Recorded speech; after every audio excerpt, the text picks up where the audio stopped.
Toeram-ponenana maherin'ny 3 arivo no eritreretin'ny fiarahamonim-pirenena Mi.Ma Diana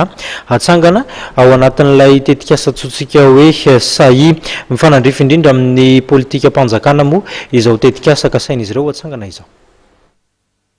Ny Tetikasa Sahy zany hoe fiarahamonina Antsiranana mirindra fotony manada sy miara-miaina toerenana zany hoe na koa atika amin'ny teny frantsay hoe Société Antsirananaise Harmonieuse Intégrée Écologique dia eto amin'ny lafin'ny administration dia hiditra any amin'ny conseil des ministres amin'ny arana-bony zay ny irenay ka eto mihitsy no anaovana le antsoavo amin'ny fitondram-panjakana mahefa mba amela io projet io hiditra any amin'ny conseil des ministres satria tombontsom-bahoaka mahaton'io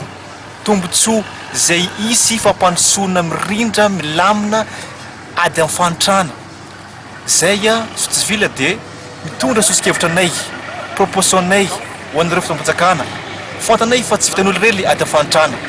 io ary projet Sahy omena anareo iarahantsika miasa iarahantsika mampandroso tanindrazana mba ahafahan'ny vahoaka malagasy ahita fiainana milamina azo tany akamoraina fazona trano ny fiainana sosialy fiarovana iainana ary koa ny activité sy revenu mba ahafahan'le olona maray fivelomana ahita asa revenu fixe ando ny ko ny trano amboarina ambony tany zay ho azony zareo ka mamerina ny antsoavy efa nataonay amin'ny filoham-pirenena sy ny premier ministre zay hoe mangataka zay mba anaovana validation positive n'io zavatra projet Sahy io hiditra amin'ny conseil des ministres satria tombotsoa n'olona malagasy io